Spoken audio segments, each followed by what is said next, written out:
Hey folks, we'll begin shortly. There's a couple of folks asking in chat because there's no sound. We haven't started yet, so when we're ready to go, we'll unmute and we'll let you know.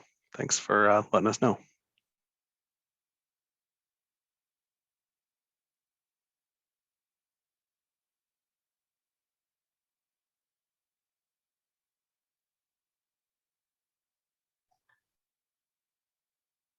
Good evening.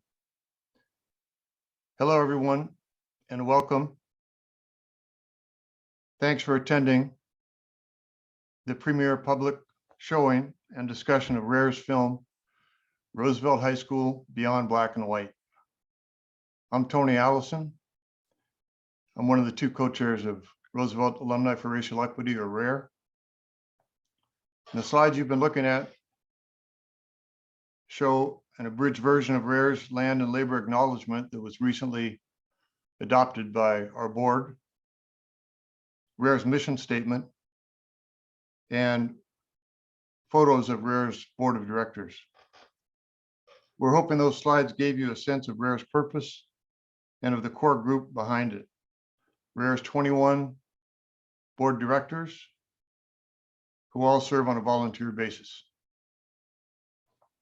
That group has been closely involved over the past year with the production of the film you're about to see.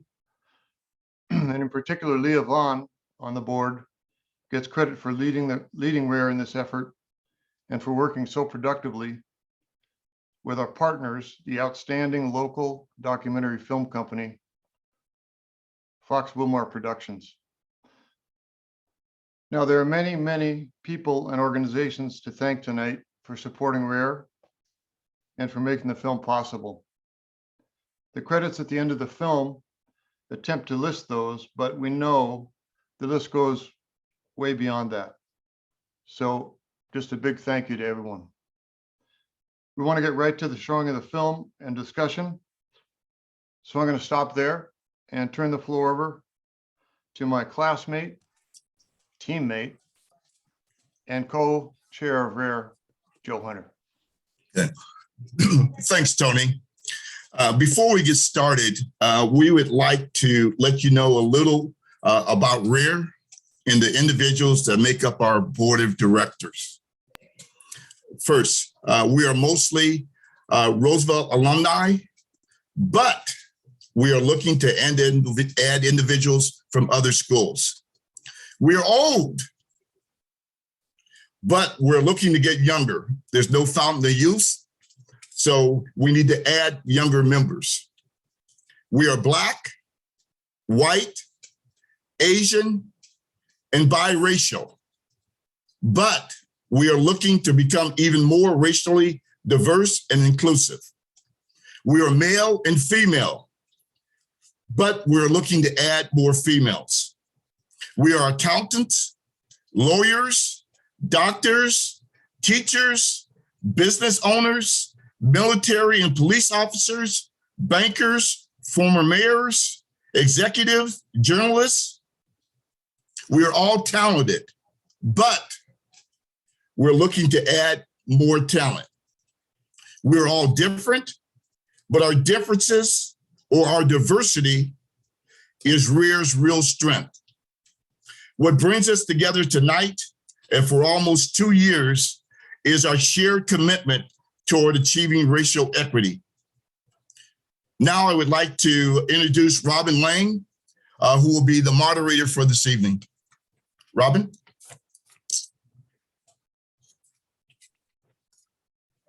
Thank you, and welcome. And we are really excited. Everyone at RARE is excited and honored to be sharing this experience with you.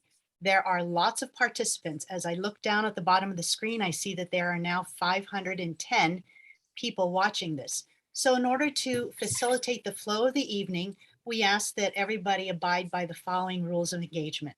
First of all, know that this is being recorded. Now, the recording, if you want the whole thing, is going to be available on the RARE website after tomorrow. Additionally, the film itself is going to be on the RARE website tomorrow. So if you would like to share that with anyone, even if they haven't registered for tonight, feel free to do that. We would love for as many people as possible to see this documentary. In order to optimally view the film, we ask that you go to your little view screen on your Zoom screen and choose either standard or full screen, and this will allow you to best view the film. In order to aid that, we are asking the co-hosts and the panelists to turn off their videos once the film begins. And then, of course, we want you to turn it back on so that we can see you during the question and answer period. Please note that all participants, with the exception of the hosts and panelists, will be muted. This will cut down on background noise and disruptions, and it will best allow us to focus on what's going on here. You will have the opportunity to ask questions after the showing of the film using the chat feature. Now, in using the chat feature, send your question to send question, and your question will be posted for everyone to see and read in print. Additionally, I will be reading the question out loud to everyone and asking a specific panelist to answer the question.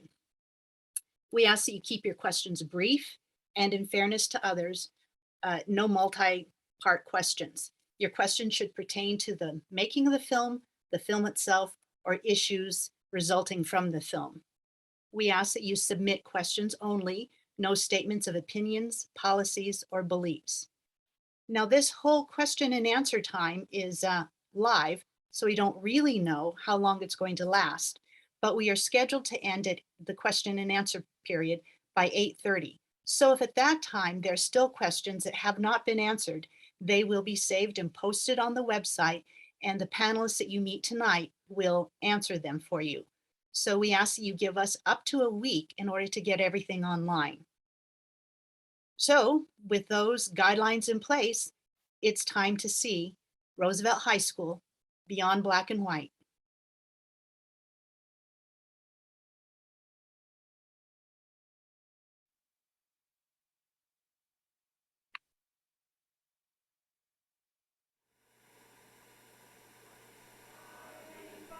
We got to fight, although we have to die.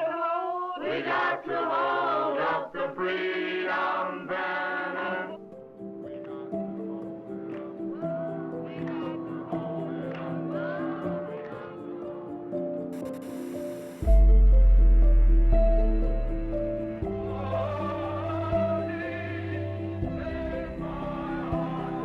No justice, no peace, no racism, no justice.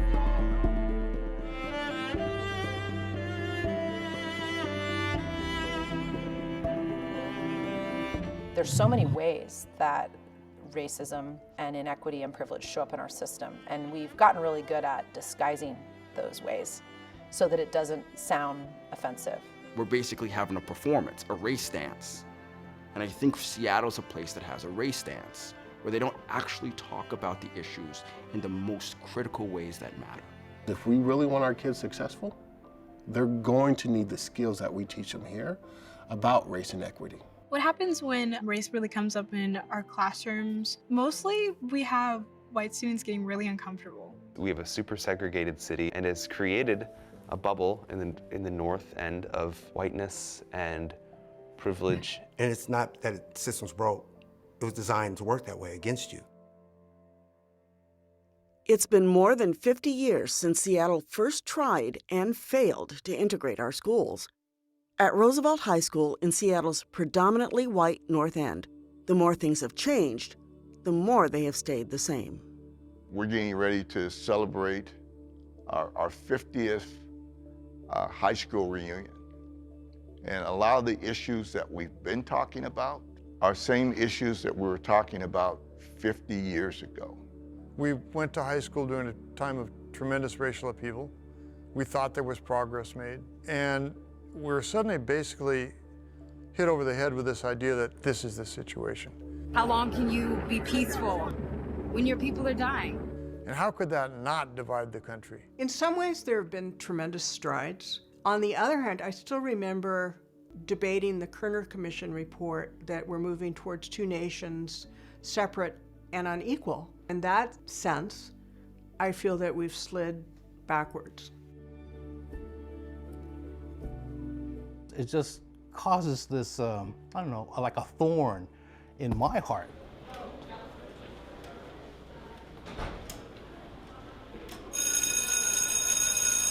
I have not seen anything that is more powerful at curing social problems. You know, poverty, healthcare, so on and so on and so forth. Education, independent of its ability to create wealth and income, serves people positively. Given finite resources, which is true, what's the best way to help Black people in the city?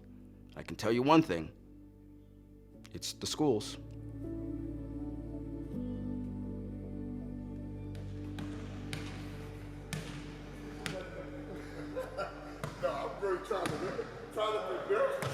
So I remember Joe as a little guard, very quick, with a shot that he had a lot of confidence in, but it didn't always go in. But he had the confidence. I knew Tony more from the outside because he was a star. It was obvious that a lot of those players on the team knew each other and had played with each other before, and I was kind of like an outsider. We played basketball together, we practiced together, then we went home. We went to our different directions. Joe and Tony sharing a court today is not extraordinary, but it is only because of a decision in a different court that they even went to the same school. In 1954, the Supreme Court decided that racially segregated schools were unconstitutional. We had been taught in school that we were a nation under law, and the law said segregation was wrong.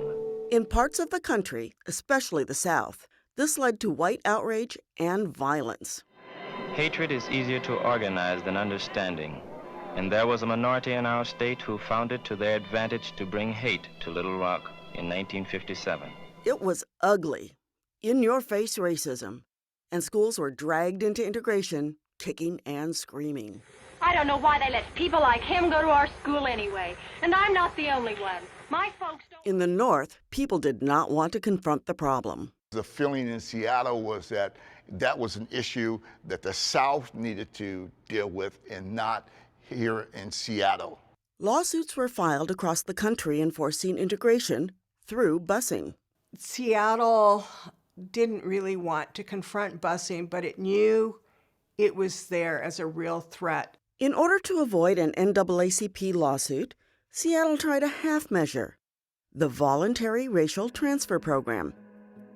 In 1968, Leah began riding a bus from the Central District to Roosevelt. First, I want to talk about why I went to Roosevelt. It was not my idea. I came home one day in 9th grade, and my parents said, "You're going to Roosevelt." I was like, what?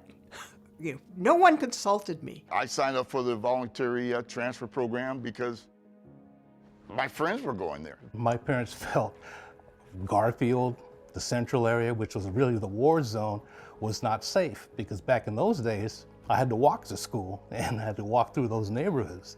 We knew we were the pioneers. I would say we were on the defensive end when we got off that bus that first day. My first day was a jumble. I mean, it's 10th grade. You're the new kids. I can remember in my English class, there was a guy from Windermere who wouldn't sit next to me and scooted his desk as far away as possible. One day, a couple of us were walking down on the hallway, and we noticed these sayings on the water fountains, coloreds, and for whites only.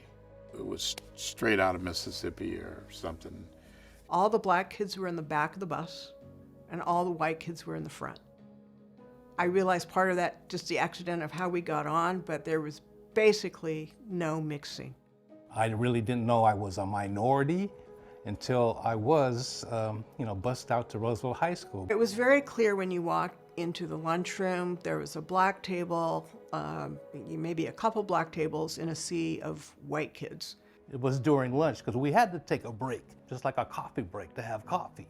You need to have that race break. When I got to Roosevelt, there were larger numbers of black kids I got to know, particularly played sports with. And I still only had a vague sense that they came from the central area and that they had to ride a bus, usually there and back each day, and had to cope with a hugely predominant white culture. I even started to wear loafers. The voluntary racial transfer program didn't achieve its goals of integration. At its peak in 1970, the vast majority of students who participated were students of color. White kids were not getting on buses. So in 1978, the Seattle School Board implemented the Seattle Plan, mandatory busing throughout the district. There was no violence. There were no mass demonstrations. The school desegregation plan started without a hitch. So I was in the mandatory busing program of the late 70s into the early 80s. So I left the Central District where I was born and raised and had to go to school in the North End at Roosevelt. Basketball at Roosevelt really cut down the color line for me, for sure. And possibly every young black man, young black woman that played on those teams. When we got to that gymnasium, the color went out the window, where you came from went out the window. You were just on that court together with that ball and that basket, trying to put buckets in. When I came to Roosevelt in '58, I think there was one black student in our school at the time. Bringing in somebody as a freshman and just saying, well, here you are. And we've got 2,000 white students here and there's 4 black students. I didn't realize the problems they face coming here every day. They're getting up at 5 or 6 a.m. to take a bus all the way here, and we got to go over backwards to try to help in any way we can. In the 1980s and 90s, the student population at Roosevelt was the most integrated it would ever be. 10 years ago at Roosevelt High School, this would have been an unlikely scene. 10 years ago, 90% of Seattle's public schools were mostly white or mostly black. Now, all but 15% are integrated. To talk about whether the busing program worked or not, you have to figure out what it means by worked. What were the goals? Did it achieve its goals? For me, if that hadn't happened, in those years, it would have been virtually an all-white school. Voluntary busing program, again, from my perspective, was a success, largely because of Tony and I sitting here today and talking. I was able to go to different homes of kids that didn't look like me, experience different things, take that home and have conversations with my grandparents and my parents and the kids around the neighborhood. If I hadn't gone to Roosevelt or I hadn't gone to school in North End, period, I would have never known about celery and peanut butter. I would have never known that. It was the Wizard of Oz experience that I know what the man in the booth looks like. I know how they live. I know what they eat at dinner. So in that sense, Roosevelt prepared me to be very comfortable at a place like Harvard or Princeton, or to be a lawyer. While busing created opportunities for some students, much of the burden of busing fell on families of color. I don't believe that busing was a failure or a success. I just believe it was. Some of us came out ahead, and I think that some of us didn't. So it breaks up the neighborhood concept. It breaks up the family concept, and that's another reason why I was against it. That community's gone, and it's never coming back. And that could have been one of those direct effects. I actually have a lot of family members who were like on those same buses, and you know, it was still hard because you were still going to a space where, you know, even though like you were accepted, you weren't really accepted. Like if you don't feel welcomed, you're not gonna wanna learn, you're not gonna be paying attention. At the same time, white parents reacted by pulling their children out of public schools. Within the first 4 years of mandatory busing, white student enrollment dropped by 34%. White parents can escape integrated schools. It's easy to do. And that would be a failure of busing. I think in the North, busing became a coded word for integration. Like, there are schools in this region that opened up as a response to busing. You know, in the South, they're called segregation academies. We don't call them anything in the North, but they exist here. Now, they might not be segregating now, but they were opened up to avoid integration of schools. With disintegrating public support, dwindling resources due to white flight, and a lack of tangible results, the school board voted to end race-based busing in 1996. Other efforts to integrate the schools were met with more litigation. Another decade of lawsuits culminated in a Supreme Court ruling, which was the final nail in the coffin for Seattle's attempts at integration. So where does that leave our schools today? As we think of the history of busing and integration in our schools, that has led us to the educational landscape of where we are today, from my experience, our schools are less integrated now than they have been in decades. We have the 5th worst opportunity gap in the entire country, yet we are one of the fastest growing economies. There's no mistake that in all of this growth, that many communities, especially the ones that look like me, have been left behind. Of all the barriers to equity, the most fundamental may also be the most profound.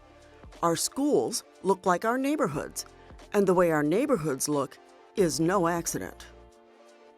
Etched deep in the map of Seattle is a history of redlining and racist property covenants. These restrictions extended to African American, Asian, Native, and Jewish people. Until 1968, it was legal to discriminate against people of color in Seattle when renting apartments or selling real estate. We didn't adopt an open housing ordinance until after Martin Luther King Jr. was assassinated. We were the last city to adopt an open housing ordinance. That's kind of sad for a city that prides itself on being progressive. We were the last ones. Leah grew up in the central area as far north as redlining permitted the vast majority of Black people to live. Now she owns a house 3 blocks away from where her white grandparents used to live in Ballard. So the greenhouse is where my grandparents and my great aunt and uncle lived. We were not allowed to come up to the house. They didn't want the neighbors to know that their great nieces were Black. I think the results of redlining are baked into Seattle. I think because we used busing as the Band-Aid to not face redlining, we never really dealt with it. When we stopped busing kids out of their neighborhoods, school populations reverted to divisions rooted in racism and economic disparity. What is really troubling is how much inequity within our public system this creates. It's not some magic that happens by putting a Black student and a white student in the same classroom.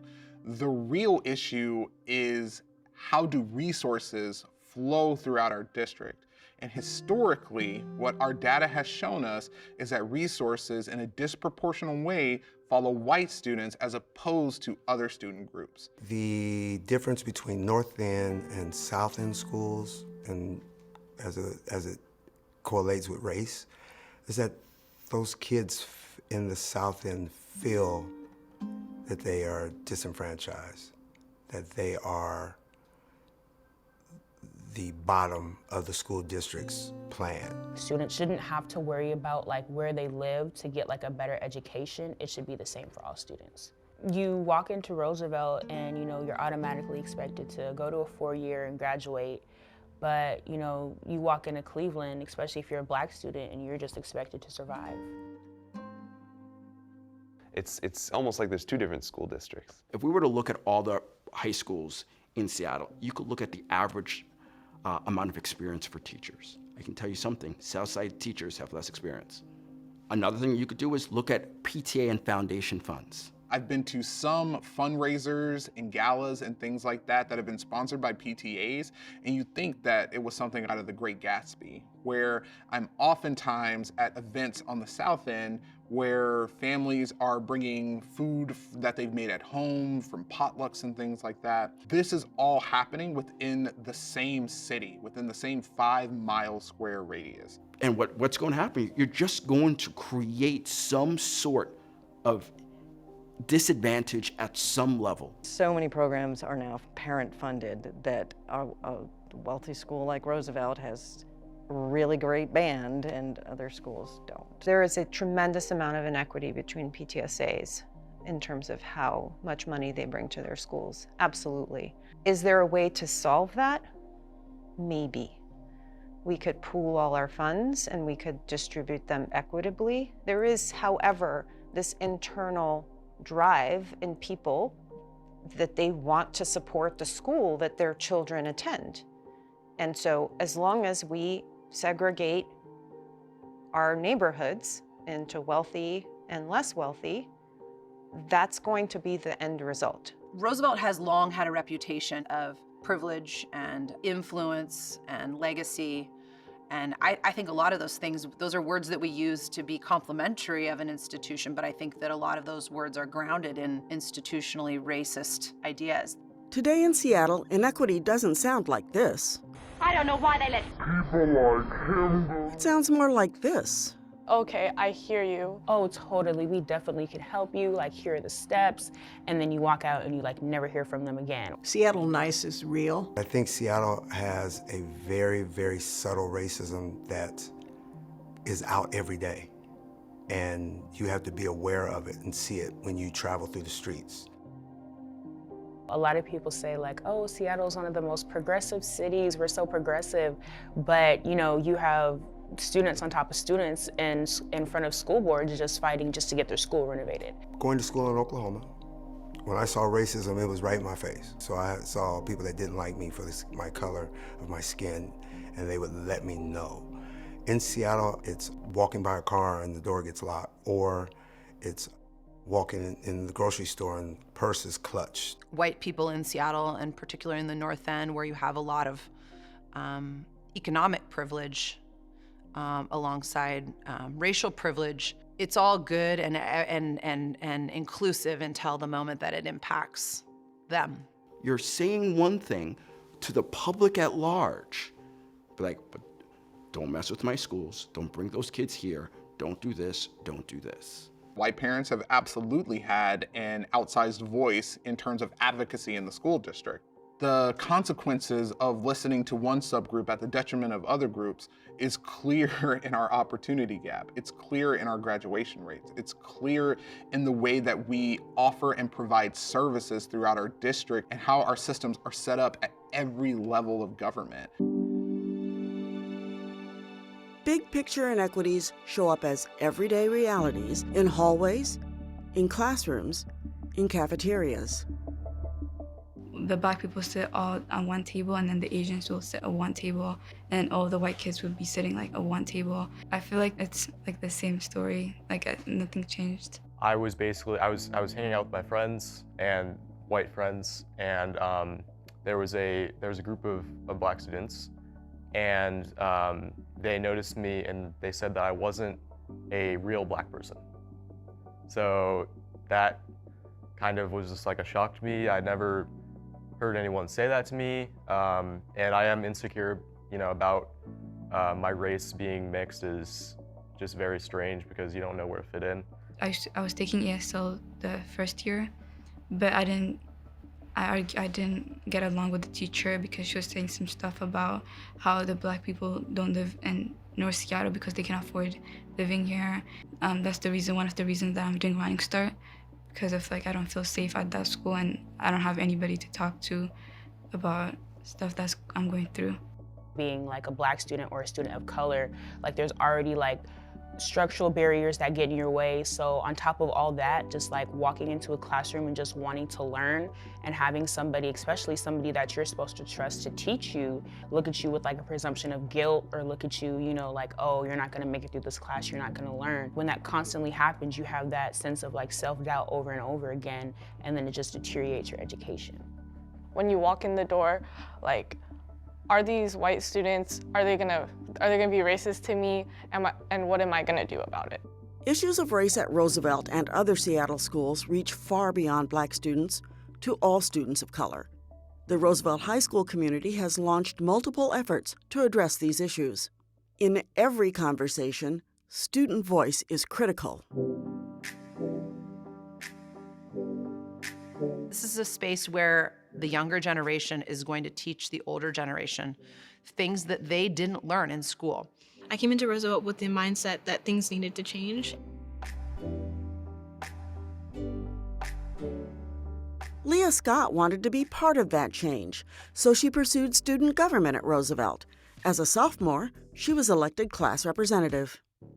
I had noticed that the discussions we were having were mostly about decorations, mostly about hanging signs, putting those little handprints you see on the pillars, a lot of these just posters and stuff, and talking about, oh, what decorations are we going to put up for Black History Month? Decorations are great, but what are they doing to help the communities within Roosevelt? There's performative and there's actual reformative. And I like to kind of break it down that way because I think it's a good way to do it. What comes to mind immediately is social media, since students use it to reach out and communicate with one another, and a lot of kids might use social media for performative things to show their support for a cause, which can be good and helpful, but also if that's the only thing you're doing, I think it's not gonna help. You have to talk to people and learn things, and that is what helps with real reformative change. Racial equity work forced me to stay alert and just not shy away from the fact that there's racism that exists. There's some kids who are super mad about racism, and I think rightfully so, and there are some kids who deny that systemic racism exists, or they've never had to think about it before. And the racism comes from ignorance. There are so many students here who live in a bubble and only interact with students just like them. So when race comes up in a discussion, I think that a lot of kids are uncomfortable discussing it. People don't really take the time to kind of push through this awkwardness and really have that deeper conversation.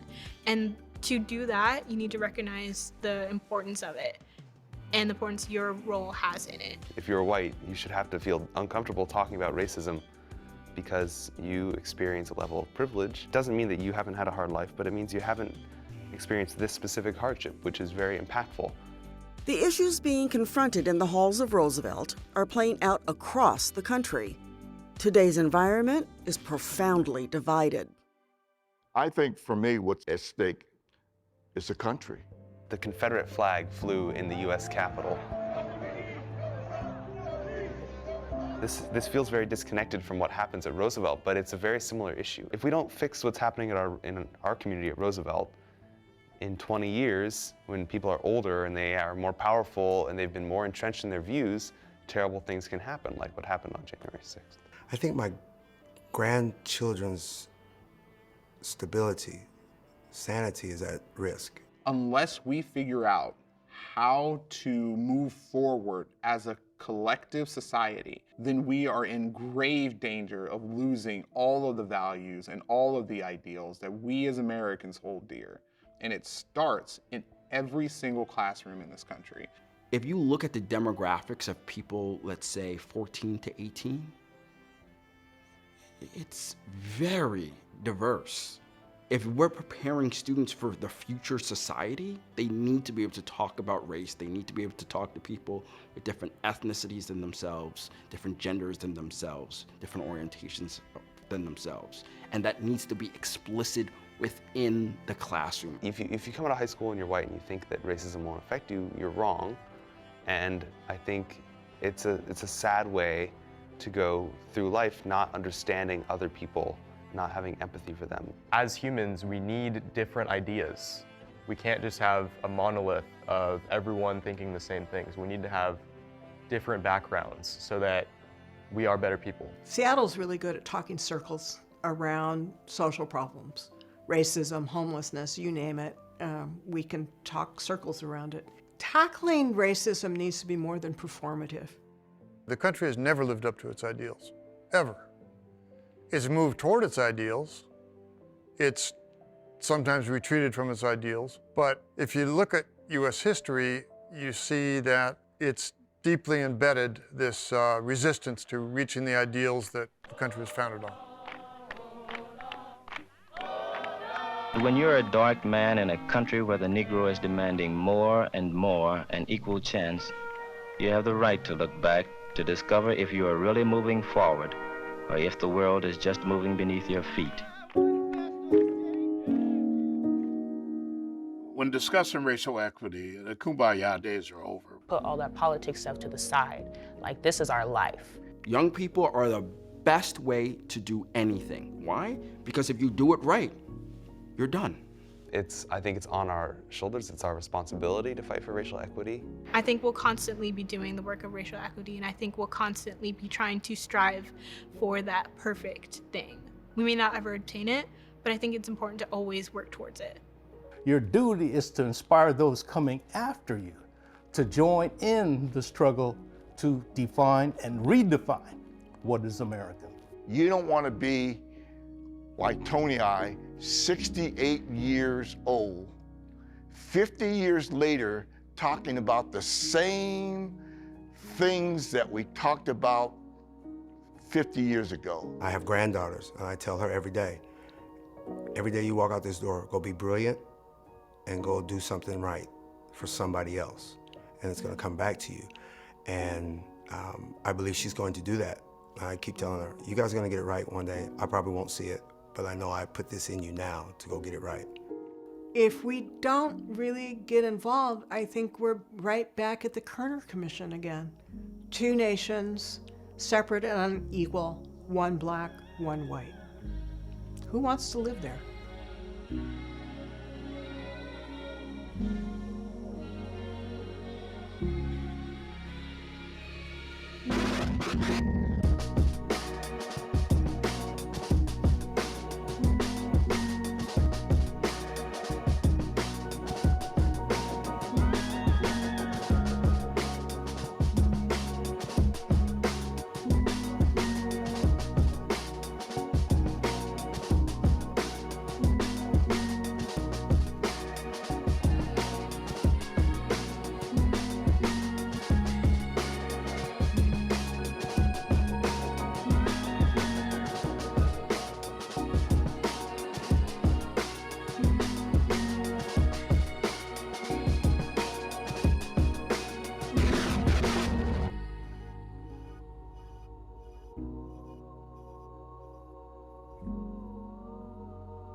Well, as you can see, there's a lot of food for thought in this.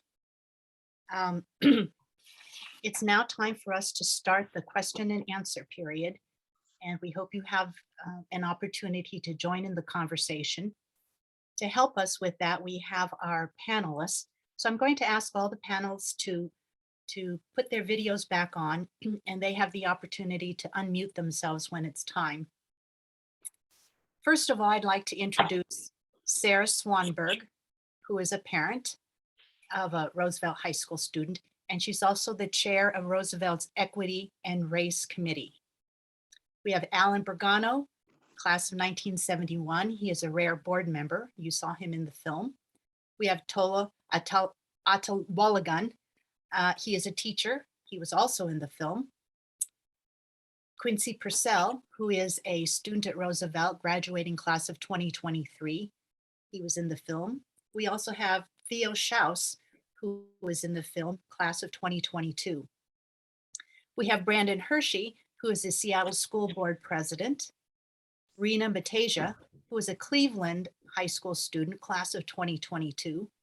Leah Vaughn, who is a rare board member, class of 71. And Leah Scott, who is a recent graduate of Roosevelt, 2021. So I'd like to remind everyone that if you have a question, please open up your chat and send your question down below, direct message to send question. And then it will be posted to everyone. And in addition to being able to see it, we will read it out loud and ask a specific person to address the question. So this is the first one. We did get some questions beforehand. So this first one is for Tola. And at the beginning of the film, you talked about Seattle doing a race dance. Can you explain that for us? When I say the race dance, I basically mean that people know what they're supposed to say. For example, the kinds of things you're supposed to say is, if it's talking about race issue, you talk about privilege, or you'll say your necessary 15 seconds on this being Duwamish land. But no one will actually say something that is critical, that someone can disagree on, to further a conversation. So most of the conversations exist up here where no one says anything for anyone to disagree with. So I see most of it as being almost like gas. You can't capture anything. Thank you. Another one came prior to the showing of the film. So it's very interesting. It is, given what you know today, in regards to racial equity, what would you tell your younger student self? And I'm going to ask two people to address this. The first one, Alan Bergano, a rare board member, class of 71, and Leah Scott, who just graduated last year from Roosevelt. So Alan, why don't you go first? Okay, thank you, Robin. Thank you, everybody, for joining us tonight. But before I answer my question, I need to acknowledge those that are not with us tonight. My father came to America from the Philippines in the 1920s. He became a houseboy and was able to graduate from Franklin High School in 1928. In 1936, he graduated from Oregon State University, washing dishes, and also a houseboy at fraternities and sororities. He came to America to live the American dream, but instead he lived the American nightmare. He could not become a citizen, he could not vote, he could not own land, he could not live in certain parts of the city. When I was a kid, I remember he was called a Jap, and I would tell and say, "Sir, he's Filipino." A chink, "Ma'am, he's Filipino." A gook, "Dude, he's Filipino." An Asian, "Professor, we are Filipino American." I stand here to acknowledge, embrace, and validate his sacrifices to allow me to become and fulfill his American dream. James Arthur Davis Jr., my classmate I've known since grade school, the scholarship where is named after him. We sat side by side in high school band. He was my locker partner for 3 years. We challenged each other to constantly create and recreate the best version of ourselves. And not to be only great, but to make those around us even greater. And finally, the generation of Filipino Americans that came before me, born and raised in Seattle, Washington, Uncle Fred Cordova, Uncle Bob Santos, Uncle Mike Castellano, Uncle Roy Flores. They were the ones who took it to the street, demanding and protesting for affirmative action, the Educational Opportunity Program at the University of Washington. These programs opened the doors of opportunity to allow me to become the first Filipino American graduate at the University of Washington Dental School. I became the first Filipino American to practice dentistry in Virginia. I stand here to validate and complete their vision by becoming and coming back to the community by helping create RARE. They taught me, as a person of color, there's more to being successful beyond what you do. You have an obligation to come back to the community, inspire this next generation to get involved in the fight of defining and redefining what is America. RARE is for young students. You have now an access to a bunch of older people that have been through what you will be going through.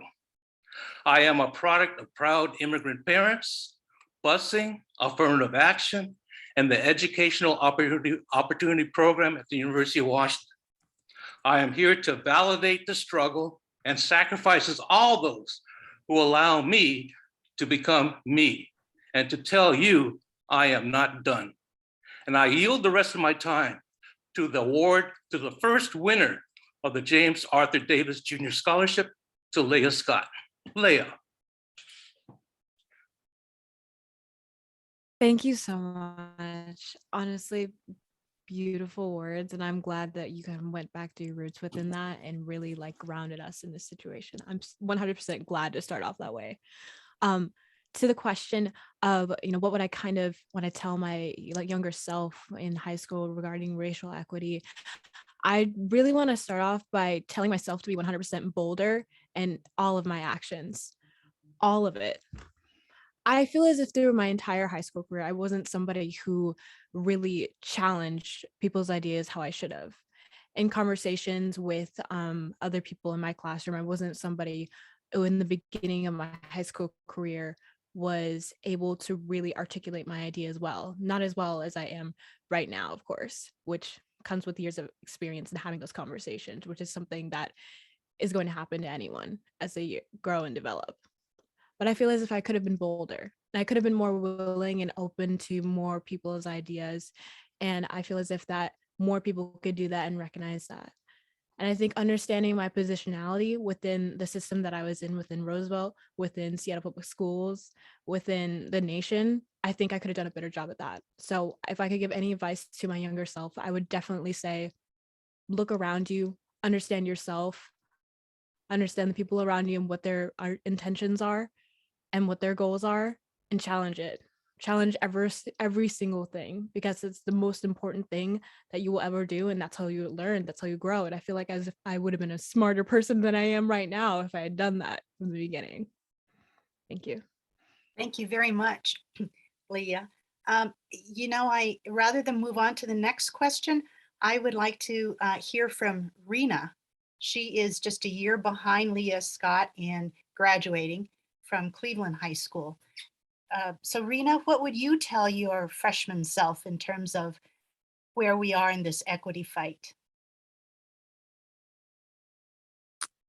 I was actually thinking about this the other day, and I would say I would really just I wouldn't really change much, but I would really just tell myself not to be fearful in anything, because there was kind of always in school, some teachers would be like, oh, well, I'm the teacher, you're the student.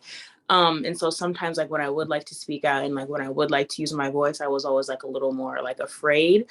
But just going back and just saying that, this is your education, this is something that you have to fight for. And this is something that you shouldn't be afraid to speak up for, because it's something that you should have had all along. Thank you.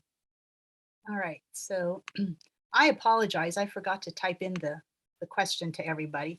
So here's the next one. I'm going to type it in, but say it at the same time. And this one is for Leah Vaughn, class of 71.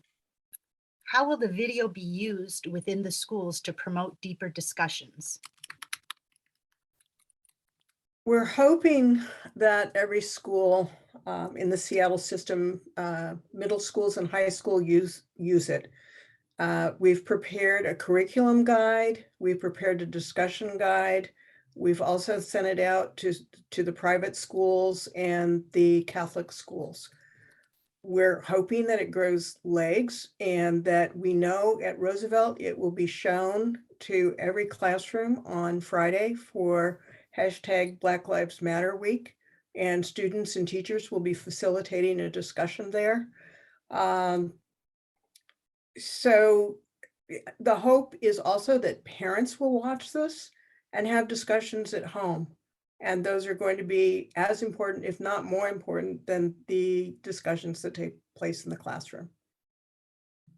Thank you. So this one, I'm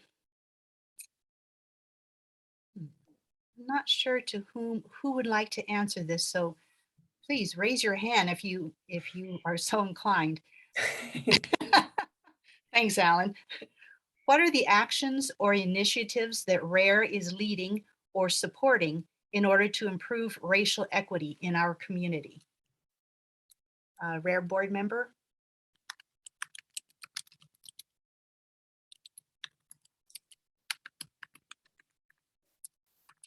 Go ahead, Lee. I know you're dying to say something. I'd like to say something. I would like to say that although what you saw tonight, that's just the beginning. Okay, this is something we could build from. There are more voices that will be included at later dates, but we need to see who wants to be in these things. So you need to come join us, meet us, so you could be part of our next documentary film, open discussion subject, whatever. Get involved. We need you. Our future needs you now. Thank you. Alan talked about open discussions once a month, and these are posted on the website. Once a month, we have open discussions, and we are getting some great input from all over the country, and we invite you to take part in that discussion. You can ask questions of the person. We have had some great sessions, one on critical race theory, and well, now I can't even think of them, but they happen once a month. So Leah. We're really trying a variety of things. One thing is we would like to expand the scholarship program beyond Roosevelt. We raised over $250,000 in 1 year and funded 2 scholarships at Roosevelt. But we would like to expand that and work with other schools. We would like to bring the PTAs and the students of other schools in with us to expand that scholarship program. Another member, Tim Hennings, has started a connections program so that young people can meet each other and do things together. Another thing we're doing is also trying to, by the way we run our board, we have a board that's committed to diversity, 50-50 men, women, 50-50, people of color and whites. And we're really trying to reach out to younger people, people who haven't been on boards. And while we're still learning in some ways to be a board, we'd like to bring younger people along and give them board experience, young people of color, so that they, as they go out into the work world, also have this experience that they can use that as a springboard to even more social action in their communities. Thank you. This is for Sarah Swanberg. And this is from a woman named Beth. She says, I am at Eckstein PTSA. Could we partner with Roosevelt in equity work? Yes, absolutely. In fact, I am also an Eckstein parent.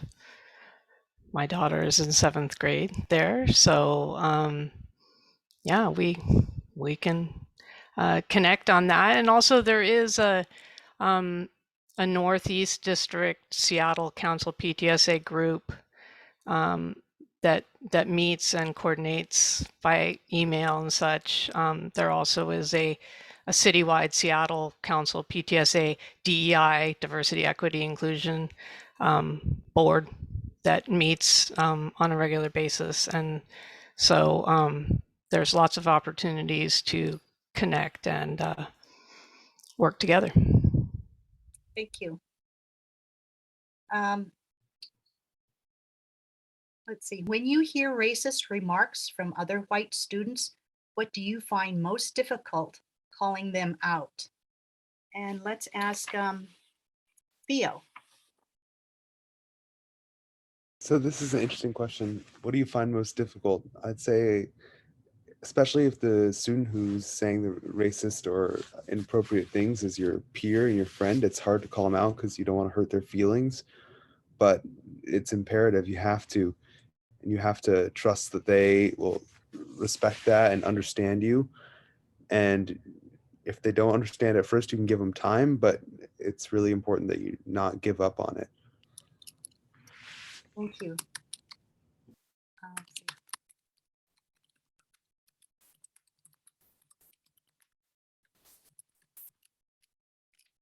This one is for Brandon Hershey.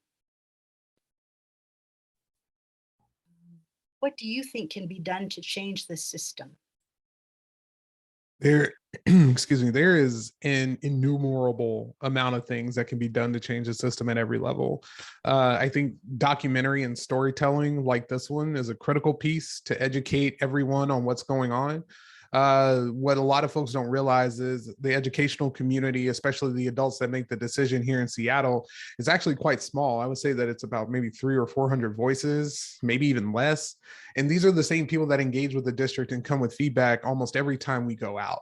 And so as we're trying to figure out what does community engagement and two-way communication looks like on a replicable basis, right, that centers the needs of families of color and students of color primarily, tools like this are really critical in getting people to understand why these conversations are so critical and why we need to be doing more.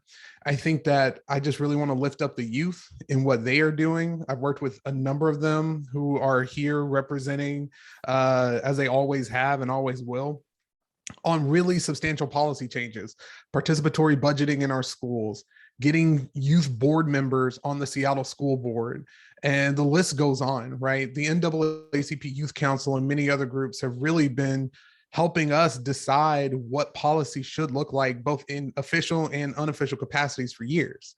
So I think when we really are asking the question, what can be done, the first thing that we need to do is lift up youth voices, right? And then second, play a bigger role in the education, because a lot of folks just think that a lot of this is already solved and figured out. And it's, as we've seen for the past 45 minutes, it's just not. So I think that there are so many things that can be done, but it's got to be focused and centered on the youth and letting them lead. Thank you. I'm going to ask Tola to address this one. Is it hard for the older generation of the movements to let the younger generation take control of the messages and the direction it's going? I think so. And one of the things I've noticed is large differences in the way that kind of different generations communicate. As you guys know, the younger generations are constantly pushing social media, and kind of the older generations are kind of a bit more reserved on that. And as a teacher, you know, first, I'm always a teacher. I worry about the nature of social media and its imprecise language, you know, no sources, everyone just throwing out ideas that are never kind of well checked. And I think that creates a problem in terms of kind of older people, younger people trying to find ways to work together. And I will kind of second, you know, Brandon's point about having younger people on the school board as a fantastic solution. As we can merge these two different groups, I think it will create kind of the opportunity to move things forward and satisfy kind of all of our needs. Thank you. This is one that I'm going to ask the co-founders of RARE to address at a later date, but I wanted to read it to you because it's very exciting. This said, the National Girls and Women of Color Council, Incorporated, operates the PACE mentoring program, and we would like to partner with RARE to offer virtual mentoring. Would RARE be interested? So I've saved that, and we'll have our people call your people. So this one, I'm going to ask Leah to address this because she was so involved in the film and did the so much of the research and the interviewing. How much did busing cost the city of Seattle? I don't know if you know that, but you're our best guess. Yeah, one of the most important things I learned as an educator, I taught at the U, is to say, I don't know. I don't know.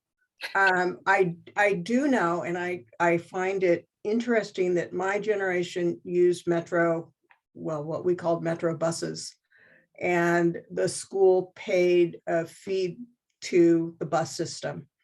As compared to now, I can't believe the number of school buses floating around the city. I'm pretty sure it was cheaper than the current system of busing kids everywhere in Seattle, but I don't know. Good question. Okay. I will tell you that my typing skills are not keeping up with this, so I'm just going to read this. How do you get students of different races to get to know each other in schools that are so overwhelmingly white, such as Roosevelt High School? Is there a risk that the students of color in such white environments end up having to represent all the other students of color? Is there unfair pressure on the students of color? And how can students realistically get to know each other when there's such an imbalance? Now, we said no multi-part questions, but these all kind of go together. So I would like to hear from Quincy. Yeah, this is an interesting question. It's an interesting question because there is kind of a statement in there too where there's definitely this sense of kind of representing a larger group of people that you don't necessarily represent in any way, except for the color of your skin. So I think it's important to treat everyone as an individual, but just offering support and kindness to anyone that needs it, and I don't know, just kind of trying to get an understanding of, instead of trying to understand like a monolith of culture, trying to understand each individual person's background and what their beliefs are, and just trying to get a large swath of like different beliefs and understandings of like race, for example, is really important. So yeah, I think that's the best way to bring students together. Thank you. The next one is, what are the dates, times, and links for the monthly discussions? I can't tell you that off the top of my head, but I know all that information is on the RARE website. And that website is the same one you use to register to see the viewing of the film. So if you go on there, not only do we have upcoming open discussion sessions, but we also have a history of what's been done, and those are recorded. So you are able to take advantage of those. So please check out our website. Let's see. Again, I'm going to read this because I can't keep up with the typing, but does Roosevelt today represent change in a racial equity compared to the Roosevelt that existed 50 years ago?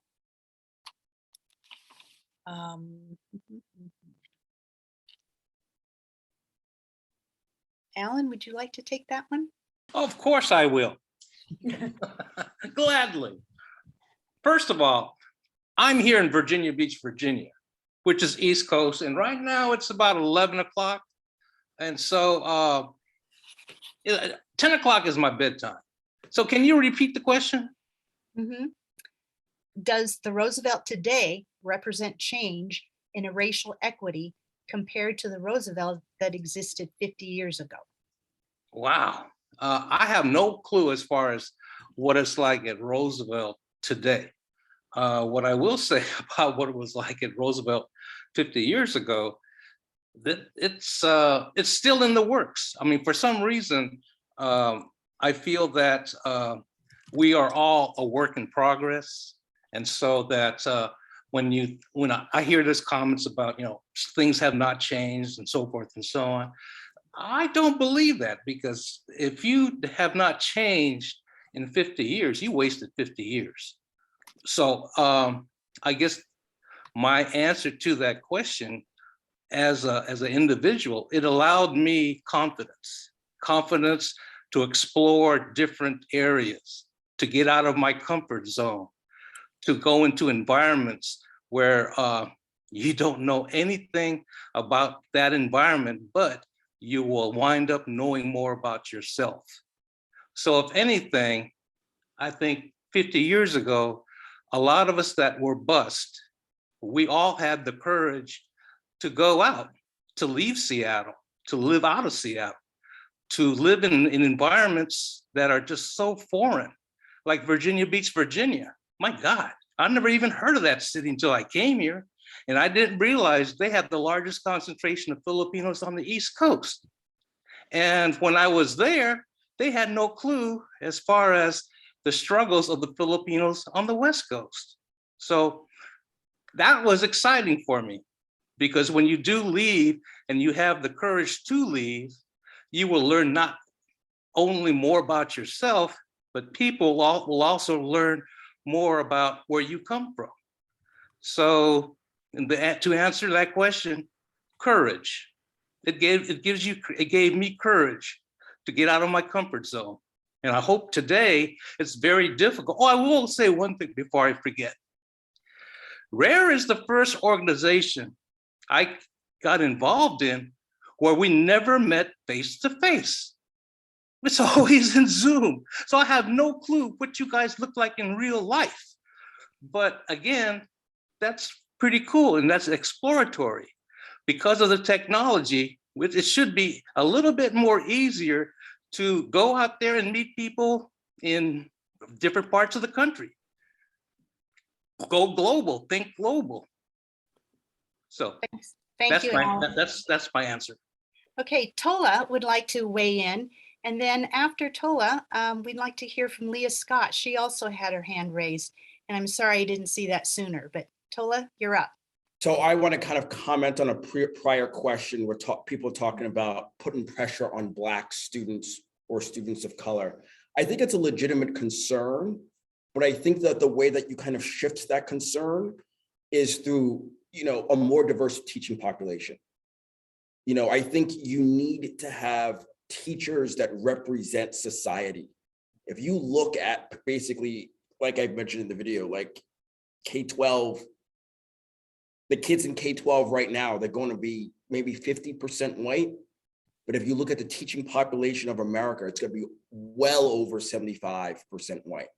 So a huge thing is shifting and getting a much more diverse teaching population. And when I was at Roosevelt, I'd have white kids come to me and ask pretty spicy questions. And I always invited it. It created dialogue, it created opportunity, and you'd hang out in my room. Leah would be there, white kids would be there, Asian kids would be there. And just having a more diverse teaching population helps to kind of build that gap. Leah? Scott. Cole and I were going to say the exact same thing. Because I was going to go back to that any conversation to making things way more bold. And that is very, very clear in my own situation and what I've seen and what Tola's seen in my own personal growth is that teachers of color are the key to every single conversation, to making it even bolder. And I think that, even for students of color and even myself, seeing somebody who is older and of the same race as me succeeding and all of that is what's key to even seeing yourself in that position. And we've seen that time and time again. So that is the one conversation that we always need to be having in Seattle Public Schools, in our education system in general. People of color, mentors of color are.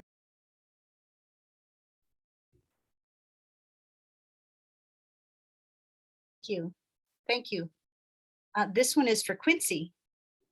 I was stunned to hear Quincy's story when he received comments from Black students concerning being Black enough. Is that common? I think we hear or assume the issue is what is white versus Black, but is there a division across the board? Yeah. So the first part of that question, absolutely, that does happen. And the second part of it, is there division across the board? I wouldn't necessarily call it division. Like if you're talking about between me and other Black students, there's not, I wouldn't call that division, I'd call that difference. So it's not really a matter of, it's kind of back to the question where I'm not representing anyone, I'm only representing, I have my own backgrounds.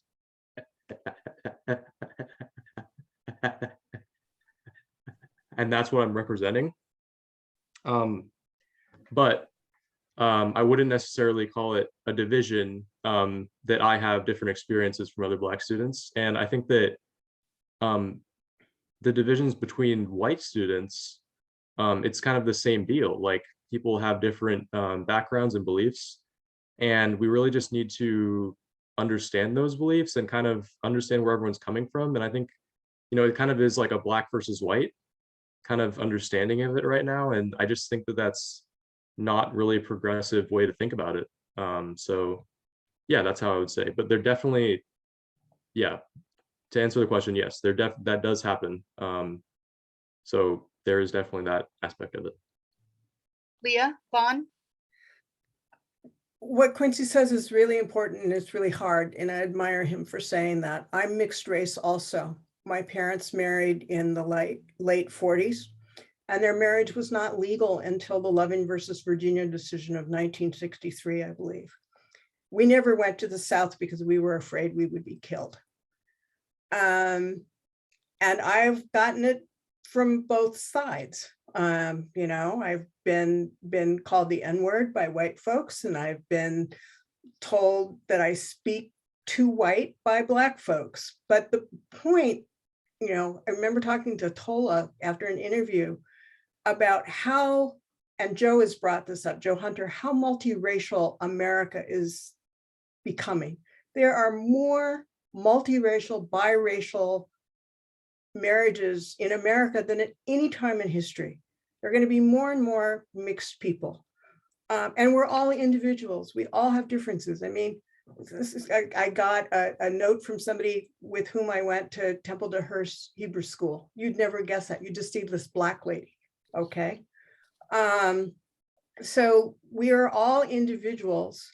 And this is why also it's critical to teach honest American history so that you hear about the one drop rule, so that everybody who looks at me and Quincy sees a Black person.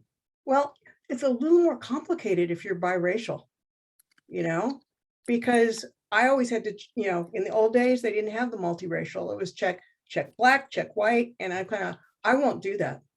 I am not going to deny one of my parents. So this is something that we also need to talk about, but we need to talk about it coming from a place of a full and honest American history that talks about all the different ethnic groups and things like the one drop rule.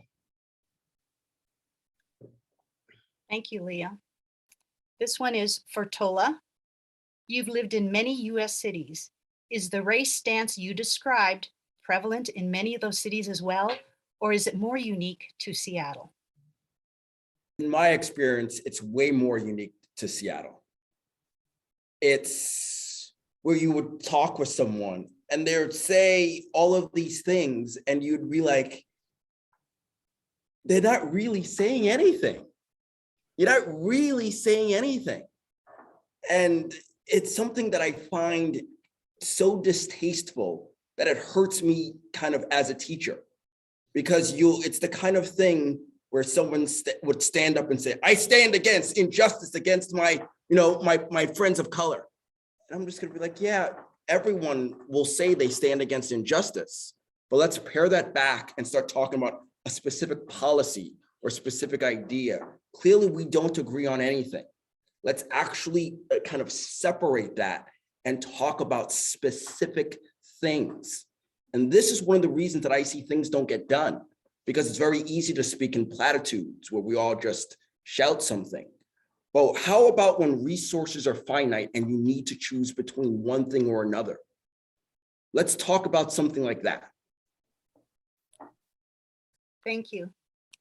I'm going to read this and then I'll finish typing, but this one is for Brandon Hershey.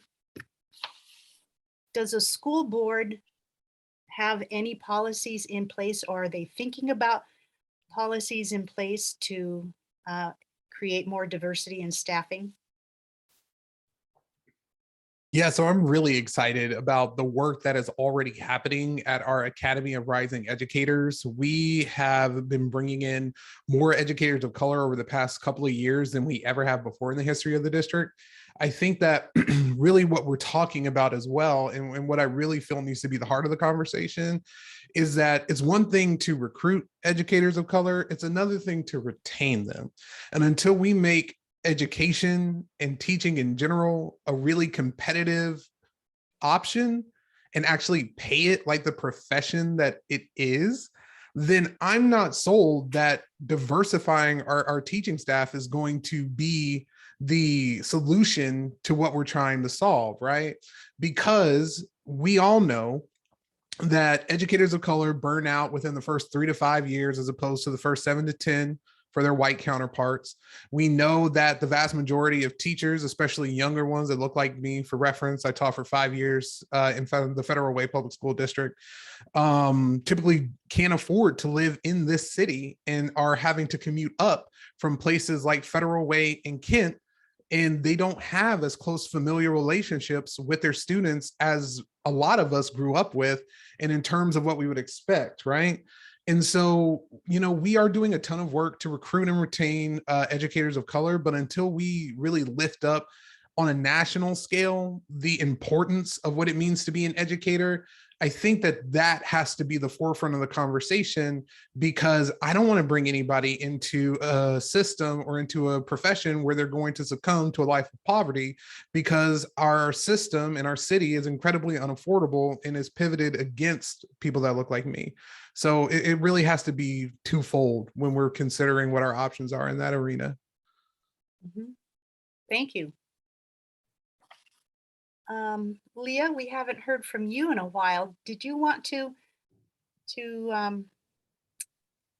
piggyback on Quincy's story about not being, about not being white enough, not being Black enough? Have you heard that, overheard it?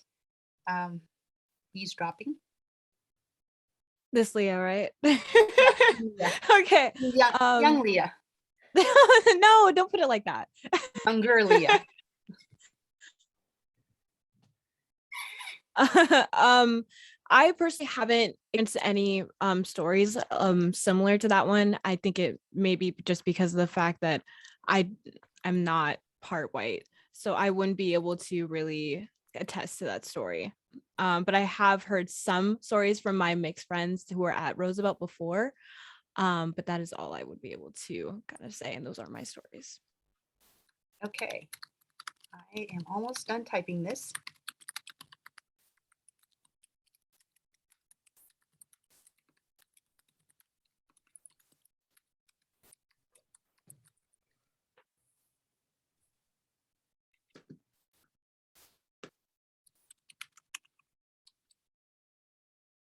Okay, I am going to ask,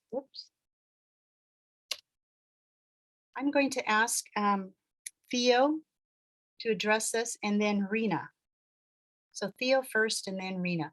What tools are some students missing to feel prepared and supported for the best school experience and access to everything they're interested in? How can the adults in the building make all students feel equally supported and valued? This one's tough. So what are the tools that some students are missing, and how can adults help all students feel involved? I think the most important thing is to have conversations. So I really appreciate what's going on this week at school, the meetings, and this morning we heard a few students during second period discuss issues of race at school, and hopefully this this documentary will create some conversations. And I really like what Tola's been talking about having real conversation about concrete, specific things like policies, where you can get at the ideas of what do we disagree on? What are your ideas? What are your ideas? Why are they different? Because I totally understand what he was talking about with the race stance, and students, they just say their short little thing that kind of that's obligatory, and now they can be done discussing these hard issues. So that's a tool I guess teachers can use to involve all students, is to try to have actual conversations where kids feel like their ideas will lead to something more than just like we're done talking about it. And then how can adults make all students feel equally supported and valued? Well, that one just comes down to making sure there's empathy across the board, especially among the teachers. So that's something that they could work on with the admin and staff, is trying to train teachers to be better suited to talk to kids and understand their issues. And this also falls on other kids to reach out and make sure people feel involved and valued. Rena?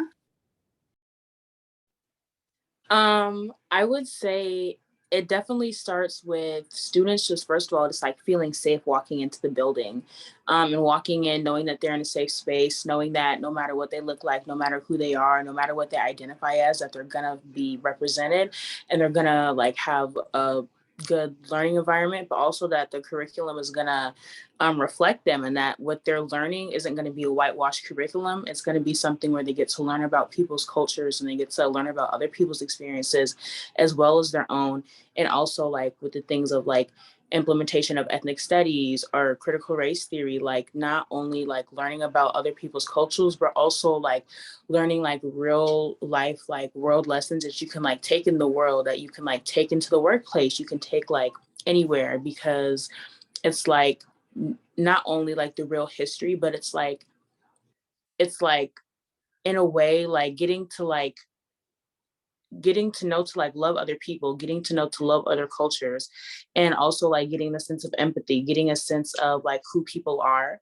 um so really just like making sure that like all students not only like have things like, you know, the proper like textbooks and stuff, but also making sure that they have stuff that's like gonna like feed their soul and feed their like who they are as a person as well. Thank you. This one's for Leah Vaughn, the old Leah. If students could make, no, I'm sorry, what can we do in Seattle today to address the legacy of redlining and exclusionary zoning that is the root of the inequity? Okay, property was not my best subject in law school, but first of all, it's not a legacy. If you follow accounts in the newspapers, you will know that modern day redlining still exists. For example, houses that have any indicators of that a Black family is living there, Black art, families of Black, you know, Black family members, what have you, is going to be appraised at a lower rate. That's got to end. We know that banks still discriminate against people of color and women in giving out housing loans.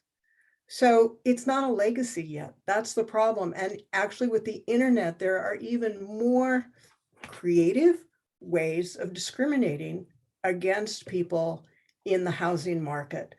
So we need to extend, end those problems. We also need, I mean, Seattle's in another crazy circular conversation about zoning. You know, we've got the urban villages, we've got the discussion about single family housing.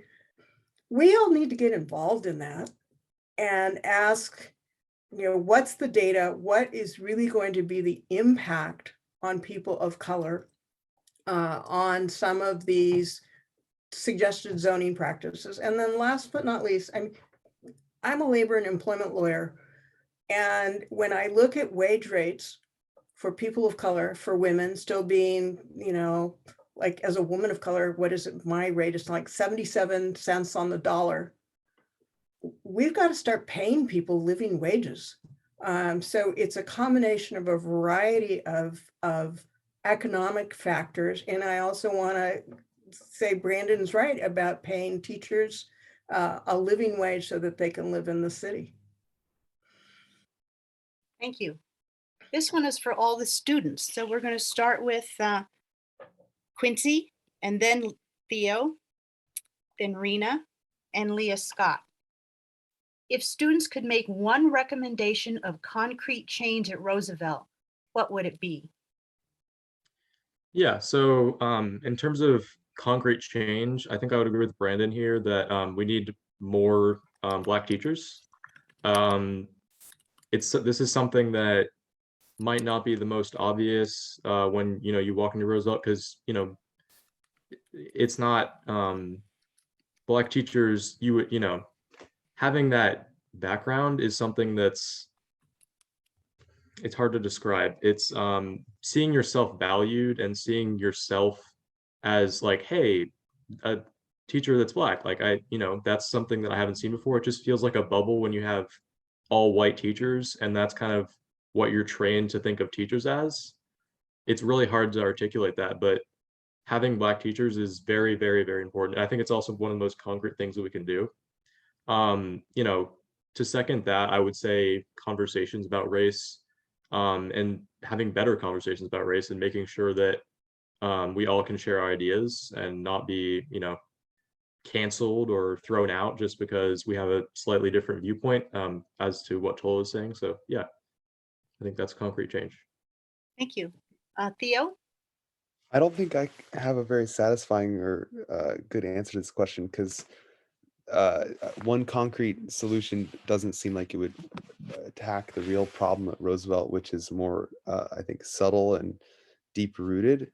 But I appreciate Quincy's answer because he's so right. I have had, I think, maybe 2 Black teachers in my time, and that might be more than the average student in the North End in Seattle Public Schools, and it would be it's so valuable to be able to view the teaching profession as anybody can do it, and to see your leaders in school from every race group, ethnic group. So concrete thing, I don't really have a concrete thing, but I'm going to go back to what Tola was talking about and what Quincy mentioned, having tough conversations. And then Leo was just mentioning the current issue, local issue over housing, single zone versus the urban village thing. That seems like a perfect topic that's related to racism historically in our neighborhood, in our schools, that we could be discussing this week at during Black Lives Matter month, and or during Black History Month, and throughout the whole school year. So I guess that's one concrete thing I'd like to see, is maybe that's a debate we could be having at school. Thank you. Rena? Could you repeat the question one more time, please? Sure. If students could make one recommendation of concrete change, I'm going to say at Cleveland because you're not at Roosevelt, what would it be? I would start with the implementation of ethnic studies. And I always say this just because I feel like until we start really like teaching the real truth, and until students like really know their true history, and that students know, like, especially BIPOC students know that they came from kings and queens, and history doesn't always start with slavery, or history doesn't always have to be like some type of like traumatic experience. Like, history is like, when you like take away the whitewashed lens from it, like there's so much more that we can learn, and there's so much more that like when students do learn that they can grow from. I feel like the implementation of like ethnic studies and of critical race theory and stuff like that helps not only open students' eyes, but it like helps students realize their true potential. Thank you. Leah Scott? Quincy briefly touched on this subject, but cancel culture, I would cancel culture. That's what first thing I would do, because in not only Roosevelt, but in the world in general, we are too afraid to say what we think, too afraid to be bold, too afraid to challenge each other's ideas. And I think this goes for white students especially. They're too afraid to say something and too afraid to be called racist. And I think being called racist is something that's been thrown around a lot. And these ideas that I'm throwing out may be something that is going to be challenged, but I think this is what I think. This is what I've observed in my time at Roosevelt. We throw around name calling ideas, and then people are too afraid to say what they really think. When we create that kind of hostile environment, we don't create an environment where people are actually going to learn. So I think that if we were to cancel culture, and for lack of better words on how to say it, we would have a more inclusive environment, one where we're actually progressing as a society and becoming closer because we are actually taking the time to learn each other's thought processes and what we're going to be looking forward to in the future. I think that that would be the ideal Roosevelt, the ideal world where we could actually talk to each other. That would be amazing. So Thank you very much. It is, believe it or not, 8:30 already. Before we leave, I just wanted to read Tola's entry. He said, just an FYI, 84% of Roosevelt teachers are white and 3% are Black. And that came from Washington State Report Card on school districts. So that's in the chat if you want to take a look at his source. I need to thank you all so very much. This has been really productive. They've all been very thoughtful, eye-opening, and it's been a pleasure and a delight. I'm going to hand this back off to Joe Hunter. Okay. Thanks a lot, Robin. I just want to repeat what you just said. The panelists have done an outstanding job. I mean, just outstanding. I am so psyched and excited. And it's kind of like what Tula said, that, if we're going to address the problem, it's with the students. Because if we get it right, we're done. I didn't quite say it the same way he said it. He said it more dramatic, but he's right. And the students that we have on this panel show that we're getting it right. They have a better understanding of the issues that need to be addressed. And so congratulations to all of the panelists, the students, the parents, Brandon, Tola, Sarah, just everyone. Great job. Leah, I'm not going to say the old or new, I'm just saying Leah, okay, on that. So great job. Okay, one of the questions that came up that was asked was, what are RARE's plans going forward after the documentary? And hopefully everyone, and Alan mentioned this, hopefully everyone is familiar with some of the things that we've already done over the last almost 2 years that we've been together. Besides the documentary that everyone saw here tonight, we have the James A. Davis Jr. Memorial Scholarship Fund, where we're awarding 2 $5,000 scholarships to students of color each year. And it's in perpetuity, meaning that it's fully funded forever. And so the other thing is that we're looking at is at some point expanding beyond Roosevelt and offering scholarships to other students of color beyond Roosevelt High School. But that decision has not been made or whatever, just something that's been casually discussed on that. The other is our open discussions. And as Robin mentioned, our last open discussion was with Dr. Quinard Taylor, and the topic was CRT. And it was very, very interesting. And you can go online and download his presentation and discussion on that. Our next open discussion, which are right now are monthly, will be on Monday, February 28th. And the presenter there will be Erin Jones, who is an educator, activist, and author. And she's going to be talking about the bridge to heal the U.S.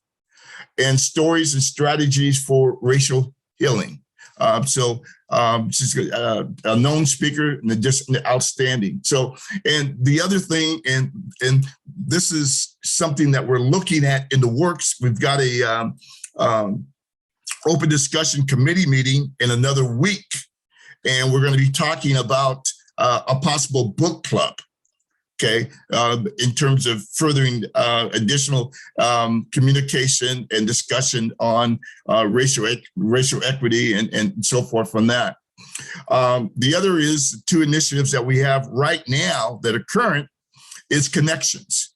And this is something that came up during the discussion session, was the need to bring students, in this case on the north end, who have one set of experiences, predominantly white students in a white culture, bringing them together with students in the south end who are predominantly students of color that have a different set of experiences.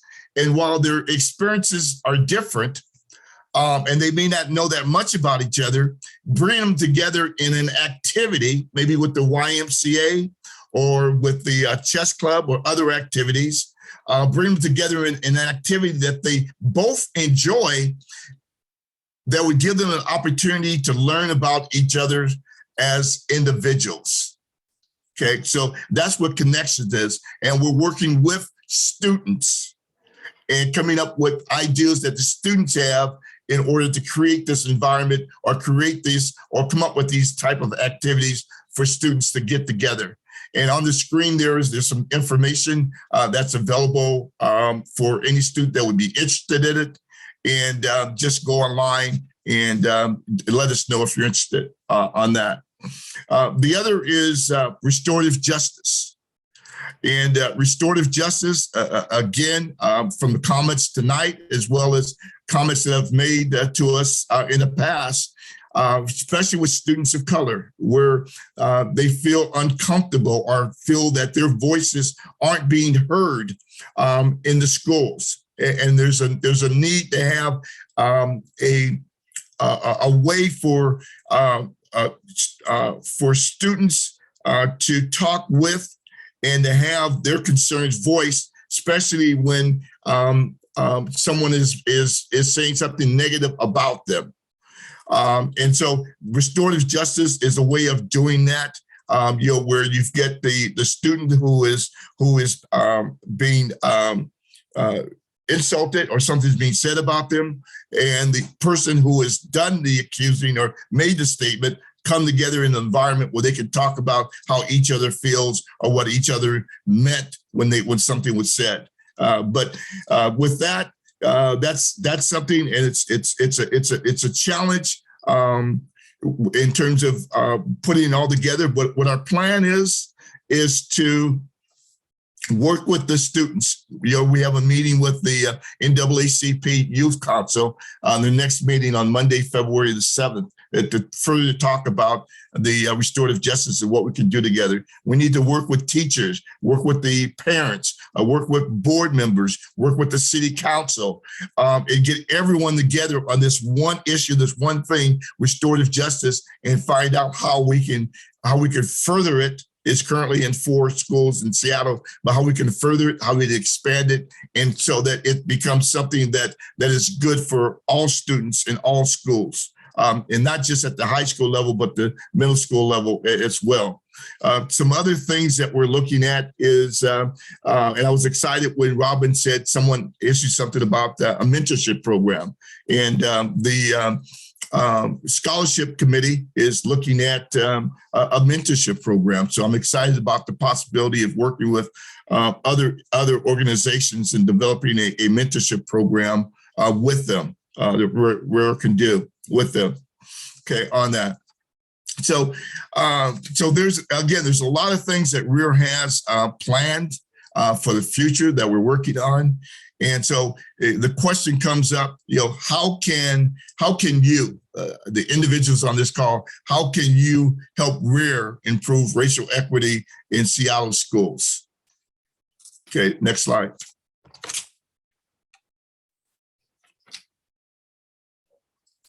Okay, and the first one is, we just went through the documentary, and take time, have an open, honest, and in some cases difficult conversations with your family members, your friends, and with classmates. The more we can talk about some of the challenges that are out there, the better understanding we'll have, and the better things will be as we move forward. The other area that you can help with is volunteering. Volunteer for one of our programs. We have a number of committees, whether it's the Connections Committee or Restorative Justice, or whether it's our Scholarship Committee, or whether it's our Open Discussion Committee, our Fundraising Committee. We have a number of different committees that, depending on your passion and on your talent, you can help us with. And again, a lot of information about what these committees are on our website.